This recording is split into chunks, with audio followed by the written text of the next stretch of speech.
Hi, my name is Ella Merman from Sarasota Students for Climate. We are a local group behind the strikes in Sarasota that have been going on since March, and we serve to educate the public, spread awareness about the impending climate crisis, and to take immediate action. I was first inspired to take a stand against the climate crisis when I found young activist Greta Thunberg.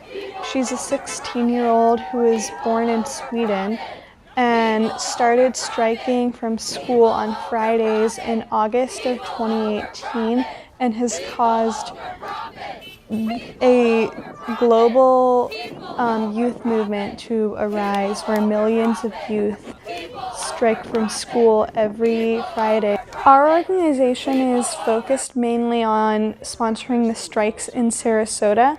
We have participated in all of the global youth climate strikes thus far and are planning to continue this. We first striked in March of 2019. We did an even bigger strike on May 24th, and we've been doing weekly Friday strikes every week from then on. We also did a strike on September 20th, which was massive. We had 700 people show up for our strike on September 20th, which was mind-blowing. This is just Sarasota, and we were part of a global initiative to demand better climate policies and to act on climate now.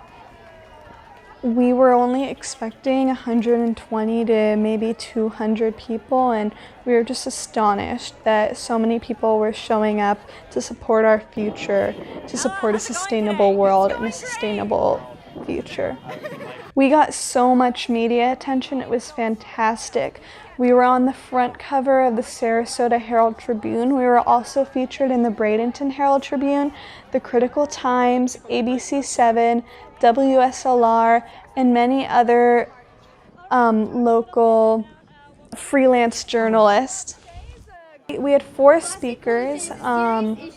Sadie Hawkins is a 13-year-old local Sarasocian.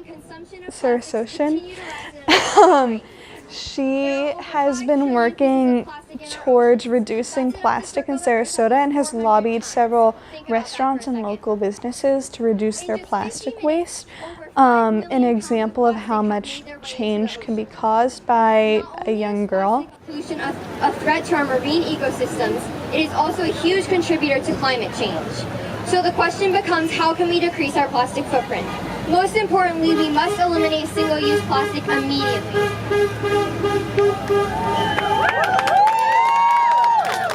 We can replace plastic with reusable bags, to-go containers, straws, silverware, and water bottles. Additionally, we must recycle anything and everything that can be recycled. Most of all, we must fight for a change. We need to contact our government and bring plastic pollution to their attention. We need to do our part to help save marine life and our world. Please join us in the fight for our change. Thank you for your time. Another of our speakers was Sellars, who has a lead role in the Sarasota Climate Justice Coalition and has been he has helped push for 100% renewable energy goals in the city of Sarasota and has been successful. And he is working closely with the city in order to achieve those goals. Finally, we can all be a part of pushing back on the policies coming from a corrupt administration in Washington, D.C. that would rather line the pockets of fossil fuel executives than give any of you a chance at a livable future. Make no mistake, you are in a fight. And as abolitionist Frederick Douglass said, power concedes nothing without a demand. Yes. So think about what you want, think about who has the power to give that to you. Be smart, be strategic, be audacious, make your demands, and then fight like hell to win them. Jacky Jones was another speaker. She is a vegan activist and advocated for how veganism can affect our greenhouse gas emissions and how much CO2 is emitted into the atmosphere because of animal agriculture. And you get to vote with your wallet 3 times a day with what you buy at the store. Animal agriculture and our animal-based diet is the single greatest driver of climate change and environmental destruction. In fact, the United Nations, if you believe in them, has reported that animal agriculture accounts for 18% of all greenhouse gases. That's greater than all forms of transportation in the world combined. That means cars, trucks, trains, and planes. Other credible studies put this as high as 51%. We can meet most, if not all, of our near-term emissions just by switching to a plant-based diet. This buys us the time we need to convert our infrastructure to a carbon-free one. For the sake of the earth, please go vegan now. I know you can do it, and we must do it. We must do it, not only for the sake of ourselves, but future generations inheriting this train wreck that we have given them. They will eventually ask, what were you thinking? What were you doing at the revolution? Thank you all. I'd really like to give another huge round of applause for our incredible speakers, Sean, Sadie, and Ellen. Can we all give them a loud cheer? And then the last speaker was Merman, myself, and I spoke more towards our hope for the future and what it's like to be a student growing up in the climate crisis.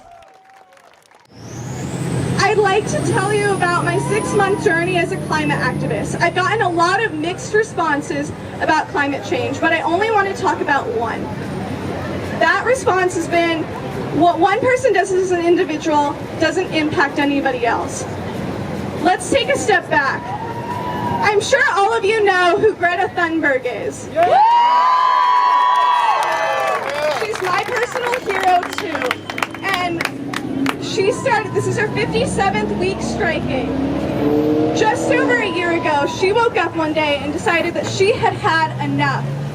She was going to school strike for climate. 385 days later, she has inspired 6 million youth and adults alike to take action for their future.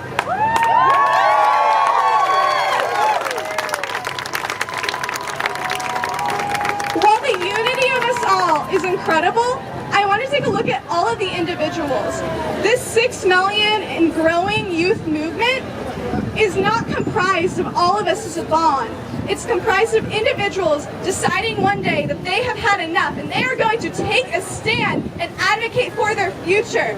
When you all leave here today, you will have made history. You will have participated in the climate strike of September 20th, 2019. But you will also leave here being a messenger. When you go home or to your workplace or to school or to hang out with your friends this evening, you are a messenger of our future, and you are a messenger that we have to do something and take action and vote for climate justice and force the government to do something. Let's give one last hurrah before we get back to demonstrating for the rest of the afternoon. Do you remember our chant from earlier? Yes. Okay. What do we want?